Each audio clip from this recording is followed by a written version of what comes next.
Honey, be gentle, my wife, Jessica, whispered, her voice a playful purr against my ear. It's been 6 months since we've really had time together. I murmured back, how can I not miss you? Just as the moment was reaching its peak, her phone buzzed on the nightstand. The dreamy haze in her eyes vanished, replaced by a sudden, sharp clarity. She reached over, glanced at the screen, and answered without a second thought. Yeah, okay, I'm on my way. Ich stehe daher, Stund. She hung up, completely ignoring my silent plea. In the span of a heartbeat, she went from a soft, pliant kitten to a cold, distant wolf. She pushed me off her strength surprising me. Jess, just 2 more minutes, that's all. I can't. Leo's having another episode. He said if I'm not there in 30 minutes, he's going to jump. She was already pulling on her clothes, her movements swift and efficient. I have to go check on him. You be good and wait for me, okay? Mwah. She planted a quick, dismissive kiss on my forehead and was gone. Jessica, don't go. Come back. I shot up in bed, my hands grasping at empty air. Ethan, what is it? Was it a nightmare? A gentle voice cut through my panic, and a pair of warm arms wrapped around me, pulling me into an embrace that smelled sweetly, familiarly of her. I rubbed my face, the phantom images fading. It was just a dream. God, Jess, I had the most realistic dream. You and I, we were like strangers. You had this friend from childhood, and we were in the middle of, and he called, and you just left me. You just ran off to him. Sure, it's okay. It was just a dream, she murmured, stroking my hair. Don't worry, honey. I would never, ever leave you in this life. In this life? What? Does that mean you left me in a past one? I managed a weak joke, her comfort slowly chasing away the lingering dread. No, of course not. What are you talking about? She scolded, but there was a playful lilt to her voice. My head was buried against her chest, so I couldn't see her expression. Go to sleep, sweetie. You have work tomorrow.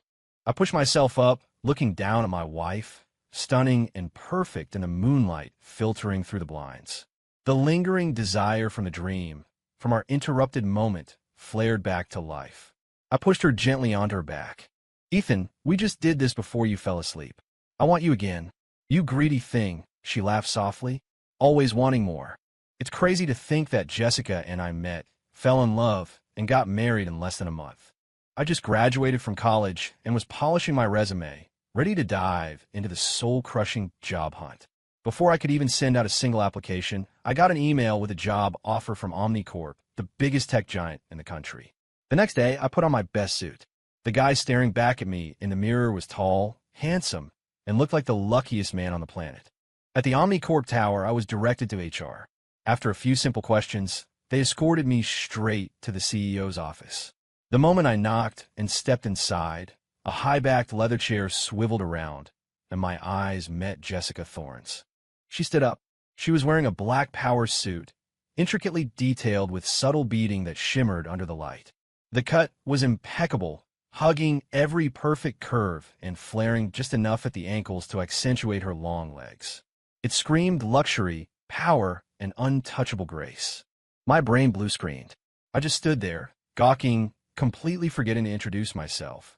Ethan Clark, right? She said, her voice smooth and confident. Welcome to Omnicorp.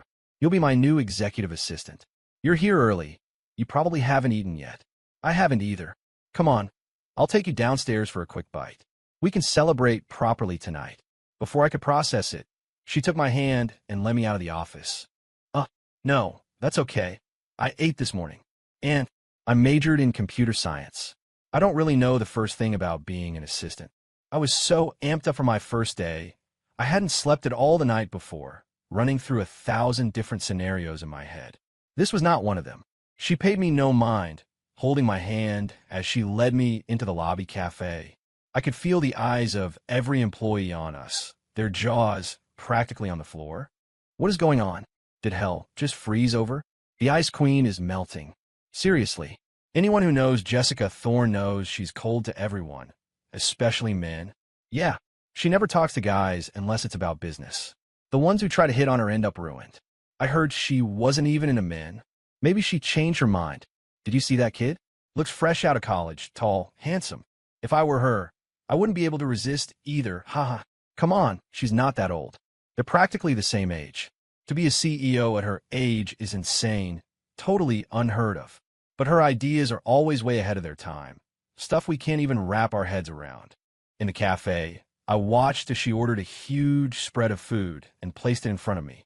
It was everything I loved: pancakes, bacon, a side of scrambled eggs. I tried to remember if I'd absent-mindedly told her what I liked to eat, but my mind was a blank. Then she ordered 2 bottles of milk. I préfère coke, I m'omelette. No, that stuff is unhealthy. You're not drinking it anymore. Her tone shifted instantly from warm, charming big sister to serious, no-nonsense CEO. She sounded exactly like my mom. All I could do was nod meekly. Her enthusiasm was one thing, but the way she looked at me, it was filled with this deep, unmistakable affection. I mean, I know I'm a good-looking guy, but I'm not that delusional. Ms. Thorne, I started, trying to be professional. I really think my skills are better suited for the development department. An assistant role doesn't really align with my major. She cut me off before I could finish. I've reviewed your file, Ethan. Putting you in development will be a waste of your potential. You're suited for management. You can learn the ropes by my side for a few months. But I still think, $25,000 a month, vice president in 6 months. I'm a very fast learner. Suddenly, all my doubts and anxieties vanished. I was now 100% confident I could be the best damn assistant this company had ever seen. Breakfast was amazing. We talked and laughed, and strangely, sitting across from this powerful, gorgeous CEO, I wasn't nervous at all. I felt relaxed, comfortable. It was like I'd known her forever. Back at the office, I dove into my new role. I wasn't used to the corporate world, and schmoozing wasn't my strong suit, so I screwed up a lot at first. But Jessica, who was notoriously strict with everyone else, was endlessly patient with me. If I made a mistake, she'd just encourage me. When I fixed it, she'd look at me with this adoring expression and say, "Great job." Maybe I really was a quick study, or maybe everyone just figured out I was the CEO's favorite. But soon enough, I was navigating the office like a pro. People praised my talent and my work ethic. Even the vice presidents were polite and deferential when they needed something from me. Then I overheard the whispers that I was just a pretty boy, Jessica Thorne's kept man, a gold digger. Some of the comments were crude, disgusting things I don't even want to repeat. Hearing it hurt. I was genuinely working my ass off, and I was good at my job. I completed every task she gave me perfectly. The salary and bonuses were insane, but what was I supposed to do? Ask for a pay cut? One evening, I picked up takeout for Jessica from her favorite restaurant, which, by sheer coincidence, was also my favorite. Our tastes were identical. I knocked and entered her office. She was focused on some documents. I set the food down and turned to leave. "Wait," she said, looking up from the containers I just opened. "Where's yours? You only bought one meal." "I figured I'd just eat with the guys in the cafeteria," I said, scratching the back of my head. People are starting to get the wrong idea about us eating together all the time. It wasn't about me. I didn't want ugly rumors hurting her reputation. She stood up, walked over, and pulled me down in her chair. "Ethan, did you hear them talking?" "Yeah. The whole office is misunderstanding things, and What if it isn't a misunderstanding?" she interrupted, her eyes locked on mine. Her expression was dead serious. "What if I told you I've fallen in love with you?" The world stopped. It felt like a goddess descending from the heavens to confess her love to a mortal. In my eyes, she was perfect, her looks, her career, everything. And now this goddess, so far above me, was telling me she loved me. I wouldn't have dared to dream up a scenario like this. I was silent. She just kept looking at me, waiting for an answer. Are you joking? The gap between us is, do I look like the kind of person who jokes? She wasn't. Jessica Thorne never joked. She was meticulous, serious about everything. Then why? I was still trying to wrap my head around it. Why what? Why do you like me? Does love need a reason? The moment I saw you, I fell for you. This isn't a game, Ethan.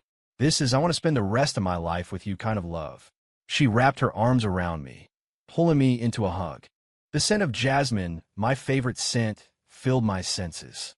I was starting to notice just how many of our tastes and habits were shockingly aligned. Looking at this beautiful, brilliant woman holding me, it felt surreal, unbelievable. I hugged her back and nodded. Jessica was a woman of action. That same evening, after work, she drove me to her villa. The place was breathtaking, the kind of luxury I'd only seen in movies.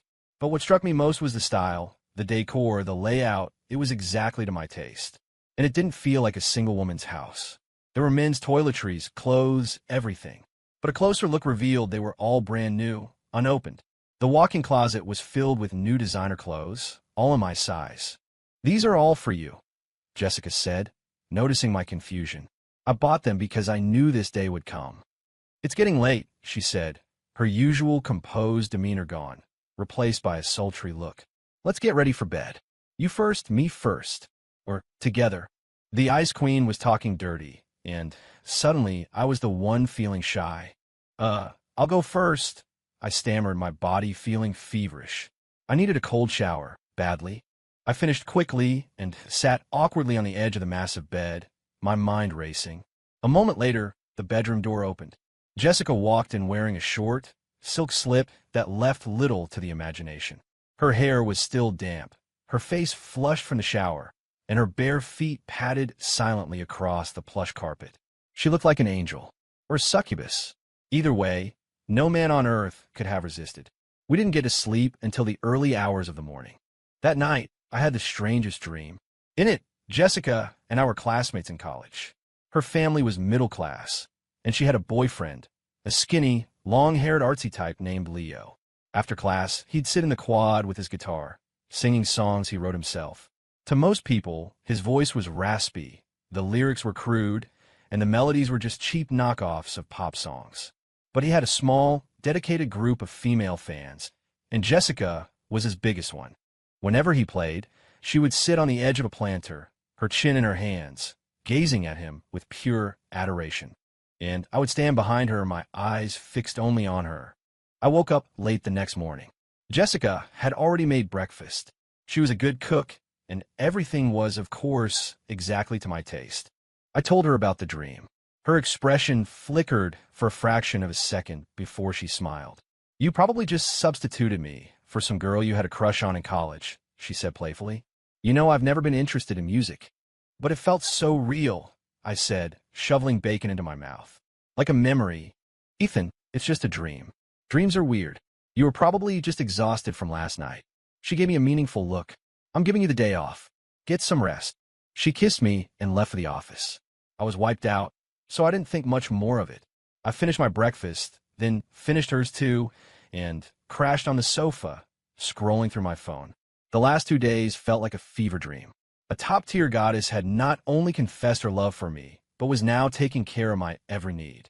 I couldn't have scripted this in my wildest fantasies. I lazed around all day. That evening, I cooked dinner, making all my favorite dishes. I figured since she always ordered what I liked, our tastes must be the same. Jessica came home early. It was like she hadn't seen me in years, clinging to me and telling me how much she'd missed me. After dinner, we ended up in the bedroom, and just like the night before, I had the same dream. In the dream, we graduated. Leo, Jessica's boyfriend, was determined to make it big overseas. He claimed Americans were too shallow, that they only cared if a song was catchy and ignored its deeper meaning. He said the music scene here was suffocating him. He broke up with Jessica, sold all his family's assets, and moved his parents abroad with him. They must have bought into his self-proclaimed genius shtick. The day they broke up, it was pouring rain. Jessica just stood there, letting the rain soak her. I was the one who finally brought her an umbrella and walked her home. Later, I heard she got sick, so I went to visit her in the hospital. Her family was busy, so I stayed by her side, taking care of her until she recovered, trying my best to cheer her up. The day she was discharged, she looked at me with a calm, unreadable expression. "Ethan Clark, be my boyfriend." It wasn't a question. It was a command, a notification. But at that moment, I didn't care. I was just ecstatic and agreed without hesitation. We worked for 2 years and then got married. We were both graduates from top universities with good jobs and good salaries. After a few years, we saved up a decent amount of money. She suggested we quit our jobs and start our own company. I was all for it. I figured we'd stick to what we knew, something in design or tech. But Jessica was dead set on starting a media company. Even though our advertising work sometimes brought us into contact with the industry, it was a whole different ballgame. but she had dug her heels in. I always gave in to her, so I relented. I leveraged every contact I had to get the company off the ground. I, the design major, started teaching myself how to write screenplays and compose music. But every time I showed her a new song, she'd look at it with disdain. You only care about making it sound good. There's no depth, no soul. You're just as shallow as everyone else. My work was popular with the public, but I knew she had never once approved of it. I snapped my eyes open. Thank God it was just a dream, but it still left a sour taste in my mouth. It all felt too real. You're awake, Ethan. I made breakfast. Come and eat after you wash up. The Jessica in front of me, her eyes full of love, was a world away from the dismissive Jessica in my dream. They were both my wife, but their feelings for me couldn't be more different. What was even weirder was how the dreams were connecting, like episodes of a TV show. The dream last night picked up exactly where the previous one left off. Remembering Jessica's reaction last time, I decided not to mention it again. She wouldn't believe me anyway. In the months that followed, Jessica treated me better and better. She remembered my birthday and threw a massive party, renting out the most expensive hotel in Seattle and inviting all our friends. She remembered I loved to travel, especially to places like Yellowstone and the Hawaiian Islands, places with some of the most beautiful natural scenery in the world. She cleared her schedule to go with me. I never had many hobbies in school. I was too busy studying. The only thing I really enjoyed was fishing during breaks. So she bought out the lease on a huge private lake and stocked it so full of fish they were practically jumping into the boat, just so I wouldn't get discouraged. She even bought me a yacht for when I got tired of freshwater and wanted to try deep-sea fishing. I couldn't figure out why she was so good to me. After a while, I just told myself I must have saved the world in a past life. After 6 months together, Jessica proposed to me. The wedding was set for December 12th. She took 2 weeks off work to plan herself. She bought out the most luxurious hotel, hired my favorite musician, John Legend, and a dozen other A-list stars to perform. She knew I hated that screaming style of music some foreign acts do, so she didn't invite a single one. The wedding was a stunning, custom-designed affair that reflected our tastes perfectly. The bespoke suit and her breathtaking, multi-million-dollar gown made her the center of everyone's universe that day. After the reception, as we were driving home, I glanced out the window and saw a disheveled homeless man on the sidewalk. His clothes were just rags tied together, and his matted, greasy hair hung in clumps. Both his legs seemed to be broken. He was lying on a wooden board with wheels, pulling himself along the pavement with his hands. I did a double take. When I saw his face, the air left my lungs. It was him. It was Leo, the guy from my dreams. Even though he was a wreck, I could still recognize that same damn pathetic, self-important air about him. The same misunderstood genius look Jessica had been so enamored with. Jessica noticed me staring. She followed my gaze, then quickly turned my head away, pulling me into her arms. Don't look at things like that, honey. It's bad luck on our wedding day. Back home, after we'd showered and were lying in bed, doing what married couples do, whispering about how we finally truly belonged to each other, I fell asleep. And the dream came back. In the dream, our media company had become huge. I was in charge of the film division, and Jessica ran the music division. We'd been married for 10 years, but she always used her career as an excuse not to have children. For a decade, I had given her everything, treated her like a queen. She was never cruel, exactly. She fulfilled her wifely duties, except for giving me a child. But there was no passion in it. It was like she was just going through the motions. I had resigned myself to living out our lives like this. Then, her old flame, Leo, came back. Jessica personally led a delegation of her top music executives to meet him at the airport. She signed a contract with him in the car on the way back. One of the clauses stipulated that making Leo a star would be the company's top priority for the next 10 years. By the time I found out, Jessica had already released 2 of his albums. They were filled with the same unlistenable, self-pitying songs he'd always written. A few of them were so similar to other popular tracks that we got hit with plagiarism lawsuits. Jessica handled all of it, making the problems disappear. Then she brought him to me, telling me to just give him the lead role in a couple of our big blockbuster films for the year. I looked at the man standing in front of me. He was just as sleazy as he'd been before he left the country, But now he was balding, stooped over in his early 30s, sniffling constantly, and as thin as a skeleton. "We're not planning on making any horror movies this year," I said, my voice dripping with contempt. "But when we do, I'll give you a call." The nerve of this guy. He needed to take a good long look in the mirror. He wanted a lead role in a major production. I wouldn't even give my own son a part if he looked and acted like that. Leo's face fell, my disdain hitting him like a physical blow. He'd seen that look a lot during his years abroad. Back home, his fan base was tiny, but to that small minority, he was a revered icon. And a small minority of 1 billion people is still a lot of people. He couldn't handle the rejection. He was used to being worshipped, not scorned. Abroad, anyone, even random strangers, felt they could push him around. His coping mechanism was to start a TikTok channel where he'd post videos trashing his home country, creating a pathetic, self-deceiving little bubble of validation. It was the only way he could find a shred of self-worth. He'd kept it up until he accidentally heard one of his old songs on TV and found out Jessica now ran a media empire. He scrambled to get in touch with her and immediately flew back. He shot me a glare, then sneered. "I thought people here might have evolved in the last decade, but I see you're all still as shallow and obsessed with appearances as ever." I didn't even bother looking at him. "Foreigners aren't shallow, but I don't see any of their leading men looking like you." "You." Leo was speechless.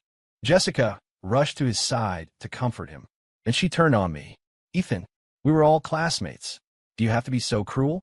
Leo's only been signed for a few days, and he's already released 2 albums. Our company's future depends on him." "Stop." I cut her off.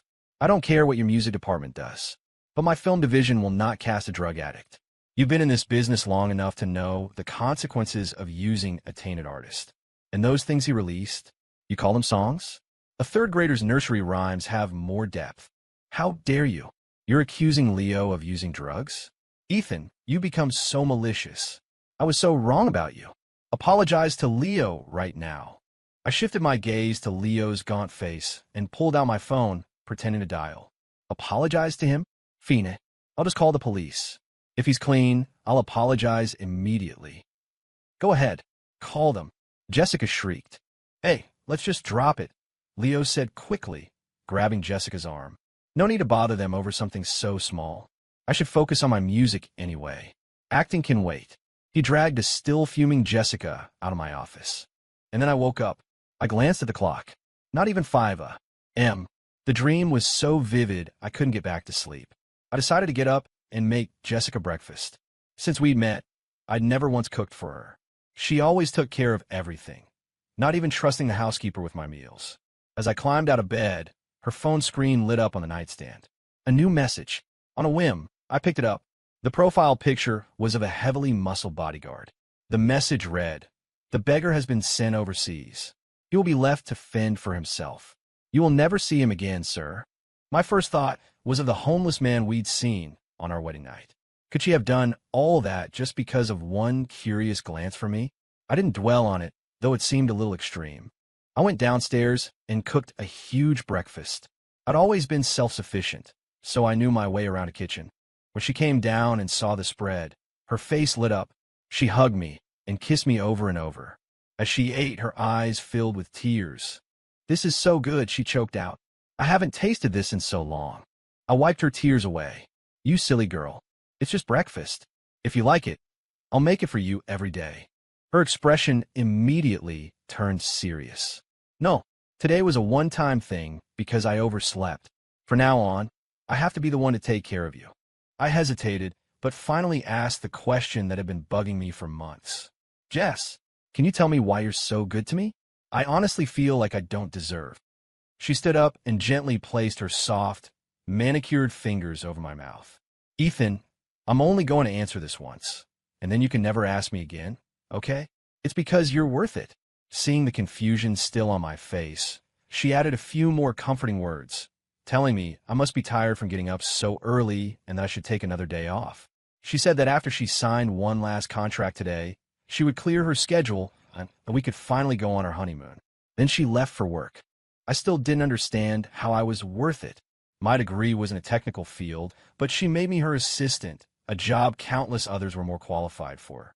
I was good-looking, sure, but with her power and influence, she could have any man she wanted, men far more accomplished than me, with a snap of her fingers. And we'd known each other for such a short time. I racked my brain, but couldn't think of a single thing I had done to inspire this level of devotion from a titan of industry. Since I couldn't figure out, I decided to stop trying. I guess I really did save the world in a past life. The next month was a blur of happiness. We traveled all over the country, visiting every famous landmark.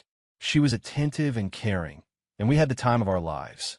I had never been so happy. But when we returned home, the dream came back every single night. In the dream world, my film division was a massive success. Every movie we produced was a blockbuster, making the company an insane amount of money. Jessica's music division, on the other hand, was a black hole. Leo, despite her full backing, failed to gain any traction. His songs flopped. He went on reality shows and fought with all the other guests. He had no talent and a bad attitude, yet acted like a prima donna. Everyone hated him. Whenever he was on screen, the comment section was a torrent of insults so thick you couldn't even see his face. Jessica refused to give up on him. She spent her nights at business dinners, begging investors to give Leo a chance. But these were sharks, the smartest people in the business. They could see Leo for the fraud he was in a second. No one would risk their project on a reviled artist with no fan base. Jessica grew visibly haggard. I'd never seen her work so hard for anyone. As her husband, it pained me to see her like this. I made her nourishing soups and brought them to her office every day. While Jessica was running herself into the ground, Leo was living it up. His Instagram feed was a constant stream of parties, women, and lavish excess. He'd spent so many years struggling abroad that now he was cutting loose. As if it wasn't enough that Jessica had to beg for resources for him, she also had to constantly put out fires, burying his tabloid scandals. But the worst was yet to come. Acting on an anonymous tip, the police raided a small rental apartment and arrested Leo and his friend for drug use. The report said everyone at the scene was half-dressed. He hadn't kicked the habits he'd picked up overseas, drugs and orgies. Unsurprisingly, his career was over. Jessica, finally and completely disillusioned, didn't even visit him once. After Leo was released, he asked to meet with Jessica. That afternoon, they were both found dead in the private room of a coffee shop. The coroner's report said Jessica had been stabbed dozens of times and died from blood loss. Leo had slit his own throat. A murder-suicide. I arranged Jessica's funeral and took over the entire company. Slowly, I brought it back from the brink. The next year, I met a girl who looked at me with her whole heart in her eyes. The way she looked at me.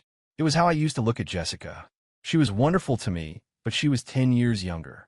I didn't want to waste her youth, so I pretended not to notice her feelings. But one Valentine's Day, she confessed. She said she loved me. That age didn't matter. She said I wasn't old, just a man in my 30s at my most charming. We ended up together. I adored her, and she gave me a son and a daughter. 50 years later, I lay on my deathbed, surrounded by my wife, my children, and my grandchildren. I closed my eyes with a smile, and then my eyes opened. "Ethan, you're finally awake," the woman beside me cried, her voice choked with relief. "Your pillow is soaked with tears. I couldn't wake you up, no matter what I did. You scared me half to death." I looked at the woman in front of me, my face blank. I wiped the tears from my eyes and sat up. "You must have been dreaming again. It's okay, I'm here now. Don't be afraid," she said, pulling me into her arms and stroking my head. I told her everything, every dream I'd been having for all this time. I felt her body go rigid. The hand stroking my hair stopped. She sat up, her eyes wide with panic. "Ethan, they say dreams are the opposite of reality. In your dream, we had a bad relationship, but in real life, we love each other so much. And I'm pregnant with our baby. I promise, our life will be so much happier than the one in your dream." In the dream, we never had children.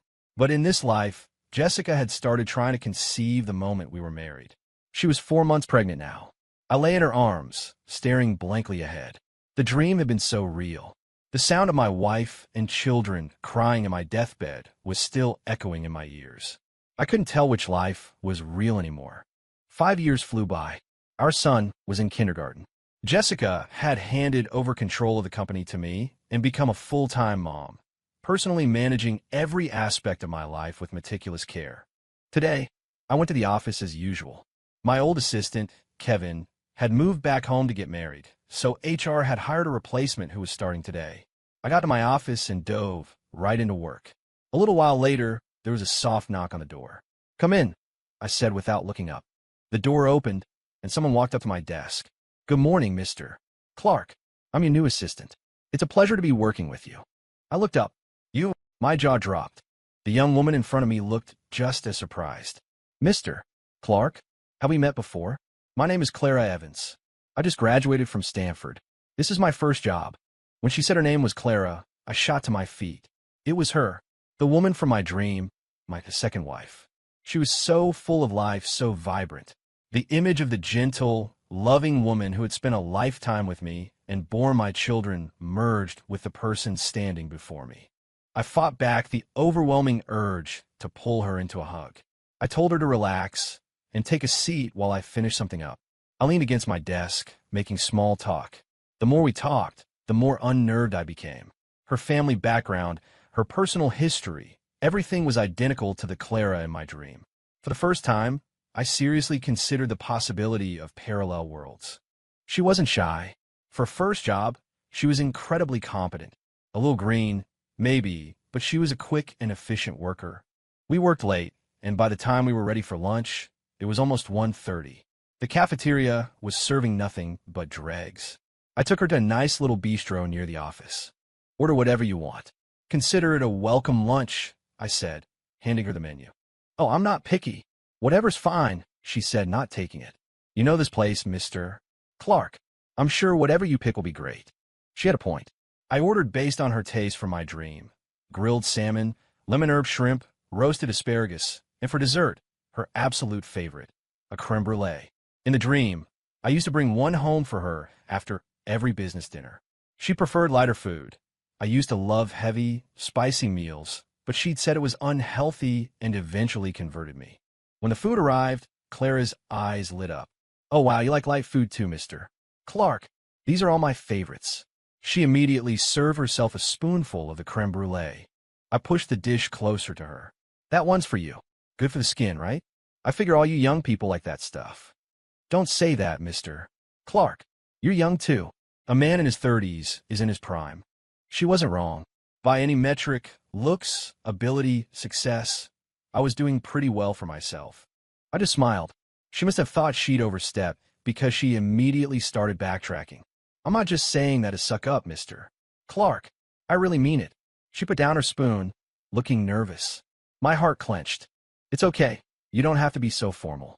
Call me Ethan when we're not in the office," I said, offering what I hoped was a disarming smile. That seemed to put her at ease. She started chattering away, telling me stories about college, about the pressures of starting a new life after graduation. I just listened quietly, asking a question here and there, making appreciative noises. When she laughed, I laughed with her. The feeling was so familiar. It was the happiness from my dream. She was the kind of person who loved to share everything, who always had a million things to say to me. I'm a quiet person by nature, but I loved listening to her endless chatter. It was a fondness I reserved for her alone. We both enjoyed the lunch. For me, it was like finding something I thought I'd lost forever. For her, it was the first time someone had just quietly and intently listened to her pour her heart out.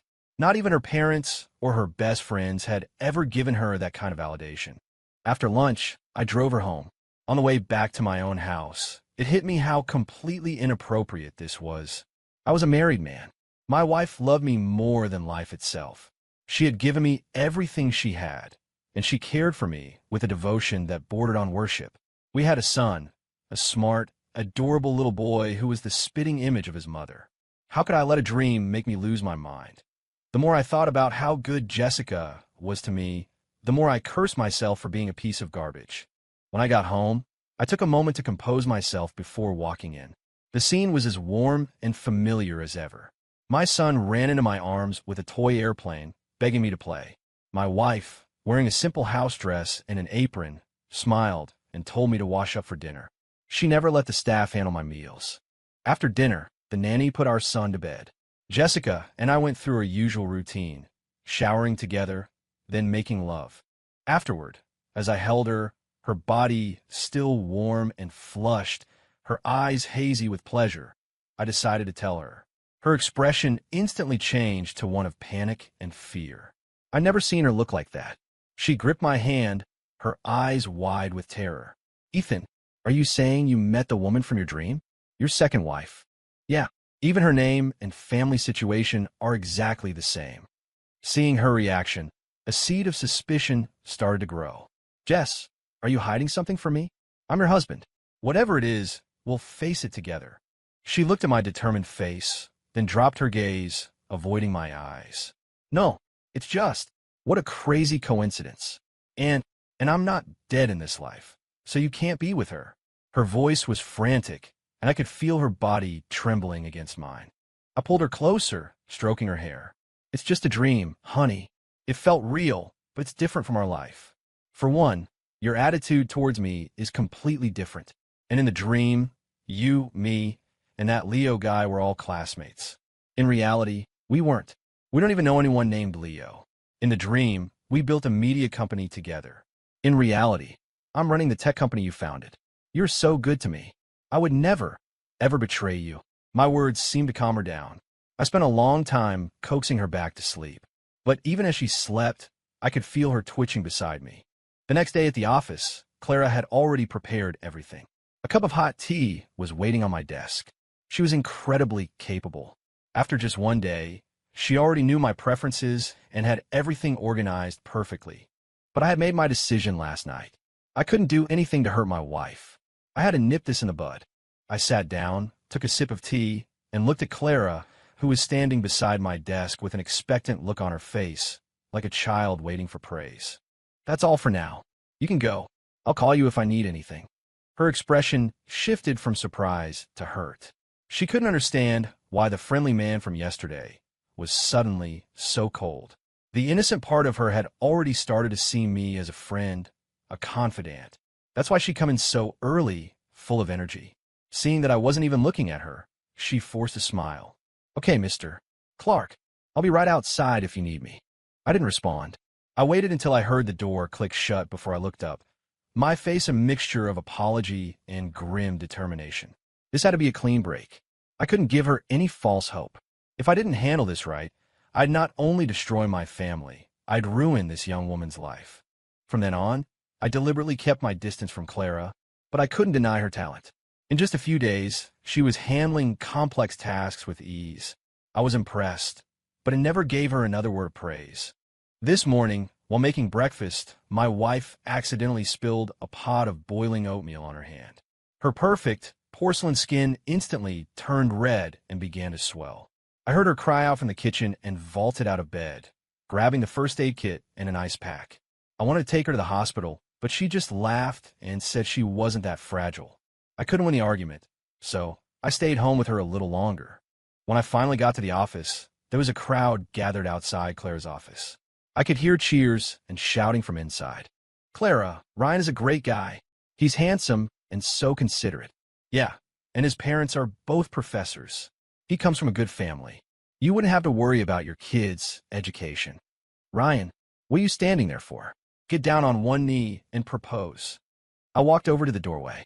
Just then, Ryan Peters, egged on by the crowd, dropped to one knee, holding up a massive bouquet of red roses.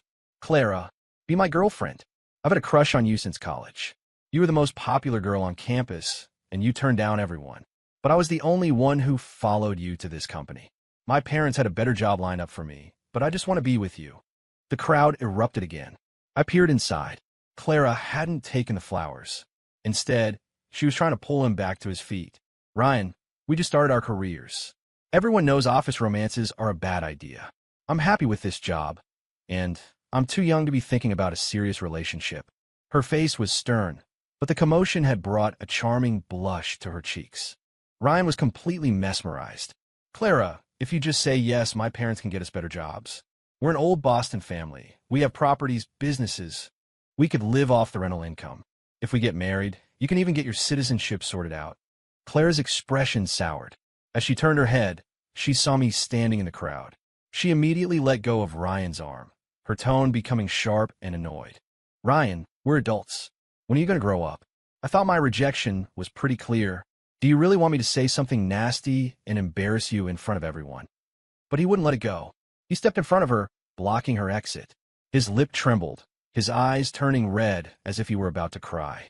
But I already told my parents I was bringing you home today. They bought you a gift. They're well-respected people.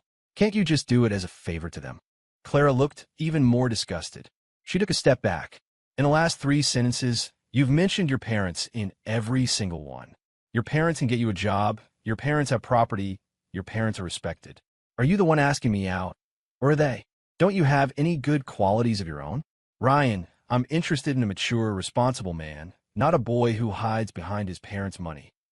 He was about to say something else, but I knew it was time for me to step in. Is everyone this free this morning? Is all your work done? The gossiping crowd finally noticed me and scattered like mice, looking guilty. Ryan was the last to leave. As he passed me, he shot me a dirty look and huffed, clearly blaming me for ruining his big moment. I just shook my head with a small smile. Kids these days have some nerve. I went into my office. A moment later, Clara knocked and came in. Mr. Clark, I'm so sorry. That was all my fault. I shouldn't have let my personal issues disrupt the office. Her apology was professional and to the point. But for some reason, her cool demeanor disappointed me. I was waiting for her to explain herself to me. But why? Why should I feel that way? She was just my employee. An apology for the disruption was all that was required. It wasn't your fault. Go back to work. I'll call you if I need you, I said, my voice deliberately flat. Clara seemed taken aback by my coldness, but she just nodded and left. Then I called the head of HR. Listen, the maintenance department is short-staffed. Transfer that new guy from R&D, Ryan Peters, over there. Tell him it's a temporary assignment until we can hire more people. The manager nodded. And if he refuses, Mr. Clark, then he can get the hell out. Ahem. Then he can resign. It had been a long time since I'd lost my composure like that. Marriage and success had made me smooth around the edges. At lunchtime, I walked past Clara's office. I instinctively peeked through the blinds. She was sitting alone, picking at a small plate of vegetables from the cafeteria, looking utterly dejected. A pang of sympathy shot through me. This was not normal. I'm not a player. I've worked with countless beautiful women, actresses, models, pageant winners, and I've never felt this way. This feeling scared me. I love my wife. I love my son. I could not destroy my family. My mind was made up. I had to find a reason to transfer Clara, and soon. I couldn't guarantee I wouldn't do something stupid if she stayed. After lunch, I felt exhausted from the morning's turmoil. I threw my jacket over myself, propped my feet up on my desk, and drifted off to sleep. Suddenly, my mind was flooded with images, playing like a movie. This wasn't a dream. It was a memory. When it ended, my eyes snapped open. I was reborn, too, and I clearly remembered my soul lingering for a while after I died in that previous life. I saw Clara collapse from grief bedridden. My soul faded before she ever recovered. The puzzle pieces clicked into place. The question that had tormented me for years was finally answered. Why Jessica had chosen me, a nobody back then. She was reborn, too. I grabbed my coat and drove straight home. I didn't hesitate at the door, just pushed it open and walked in. Jessica was in the kitchen, preparing ingredients for a beef Wellington, my favorite dish. She'd become an expert at making it. Hearing the door, she came out, and her eyes lit up when she saw me. After all these years, she still looked at me with so much love. Honey, you're home early. Did you know I was making your favorite? It's already in the oven. It would have been perfect by the time you usually get home, but since you're early, you should have called. It was a complaint, but her tone was full of happy surprise. Jessica, I say, my voice flat. Come out here. I need to talk to you. I walked to the sofa and sat down. She froze. I never called her by her first name. It was always Ms. Thorne at the beginning, then Honey or my love. My tone was the one I'd used in our past life. She wiped her hands, untied her apron, and sat down next to me. Seeing the cold expression I never wore at home, she took my hand. What's wrong, Ethan? Are you not feeling well? I ignored her question and asked her the one I'd asked so many times before. Why did you marry me? She looked stunned. Ethan, I told you I'd only answer that once. I fell in love with you at first sight. I don't need a reason to love you. Or was it to make up for how you treated me in our last life? Her expression froze, her eyes widening in shock. She couldn't speak. "That's right," I said softly. "I'm back to—" A long, shuddering breath escaped her. It was like she was releasing years of pent-up secrets. Her posture relaxed. "Ethan, it wasn't about making up for anything. I did it because I finally realized what was in my own heart. I realized that I truly love you. We've been together for 2 lifetimes. You know my personality.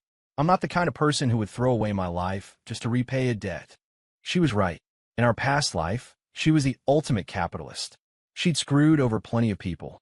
Only someone she genuinely loved would ever receive her unconditional devotion. "But why?" I asked. "Last time, you treated me like dirt and then died with your precious Leo. What changed? How did you suddenly fall in love with me in this life?" "I didn't die with him," she cried, tears streaming down her face. "He killed me. After he got out of prison, he kept contacting me, but I ignored him. Finally, he said he was going to kill himself, but if I didn't meet him, he'd kill you first. So I went. I gave him money, a lot of money, and told him to leave us alone. Then he said he wanted to have me, just once. I refused. He tried to force himself on me, and I threatened to call the police. That's when he went crazy and he killed me." The memory was pure agony for her. "He wanted to have you? You mean you never?" "Before," I asked, unable to believe it. She didn't answer, just stared at me, her eyes filled with hurt, resentment, and disappointment. I looked away, unable to meet her gaze. "Well, you can't blame me for doubting. You know how you were with him back then." I admit I was starstruck at first. I was more like a fan than a girlfriend. "We dated, yes, but you know me. I have my pride. I would never, not before marriage. You know that from our wedding night. And after we were married, when he came back, I would never have cheated on you.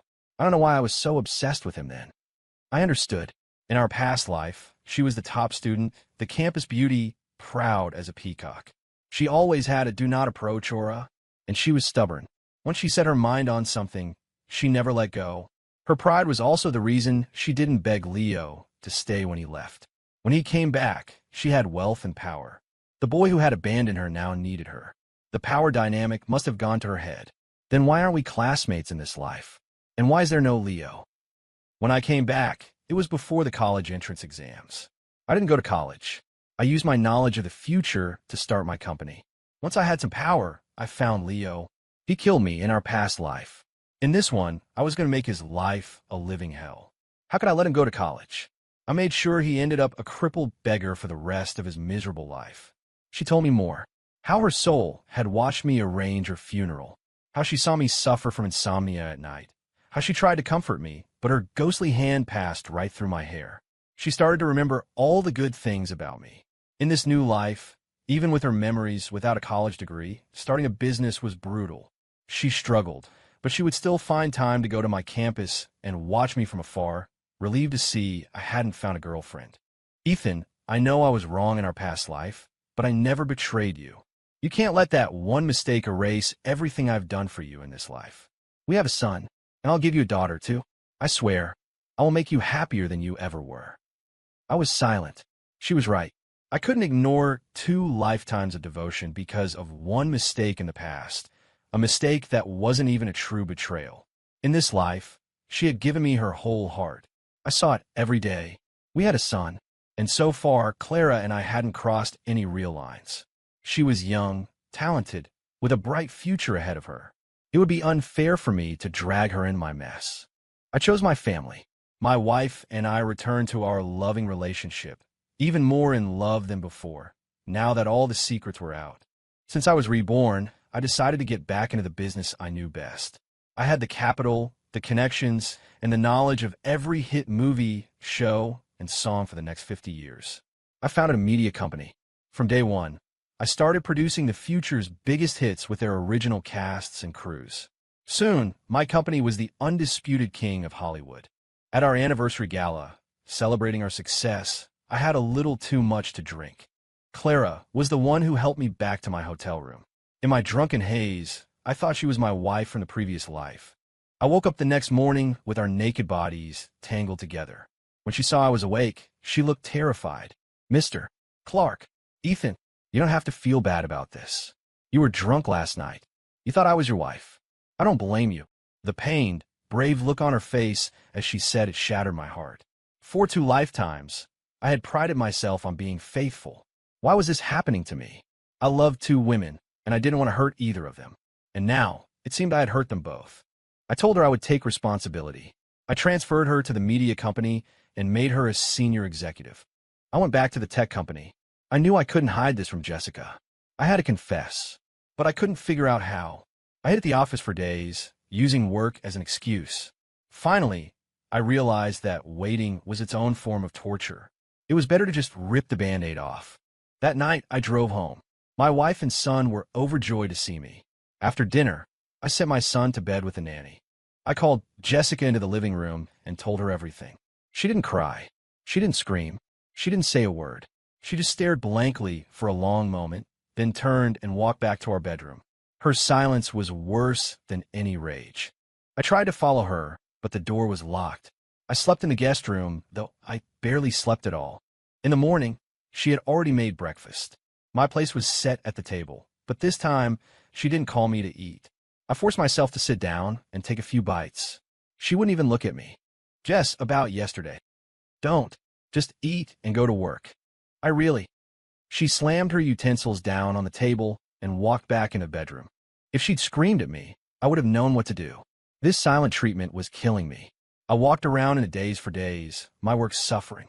My loving wife was treating me like a stranger. It was worse than death. In the midst of my misery, Clara came to find me. The first word out of her mouth was, honey. She was back, too. Apparently, being reborn was the new trend. There's an old saying, you can't come back from the dead, but you can be reborn. She told me that after I died, she fell ill. She held on for 3 months, but they couldn't save her. Hearing that she was back, too, filled me with a strange sense of relief. We'd had a wonderful life together. She was the quintessential wife and mother, taking care of our family and allowing me to live well into my 80s. From that day on, Clara started visiting me every day, bringing me lunch, remembering all my favorite foods. Today, it was noon, and she hadn't shown up. She wasn't answering her phone. Worried, I drove to her apartment. As I reached for the door, I heard voices inside. I couldn't make out the words, but I recognized the other voice instantly. It was my wife, Jessica. My hand dropped from the doorknob. If I walked in there now, it would be a bloodbath. Since she was okay, and I didn't want to die, I tiptoed away. That evening, I got a text from both of them. The message was identical, dinner tomorrow night, followed by a time and address. I knew this day would come. We couldn't go on like this. The next day, I dressed carefully, trying to look less like the haggard wreck I felt. I arrived at the restaurant on time. When I entered the private room, they were both already there, chatting and laughing like old friends. When Clara saw me, she jumped up and pulled me over to the table. Jessica's cold demeanor was gone, replaced by a warm, happy smile. What are you two? Seeing my confused expression, Jessica spoke up. We have a gift for you tonight. A gift for me? My sister is telling the truth. Here, Clara said, handing me a folder.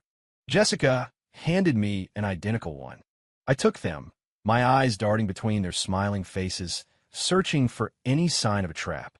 Then I looked down at the documents in my hands. They were deeds. 2 identical, adjacent villas. One was named Past Life. The other was named This Life.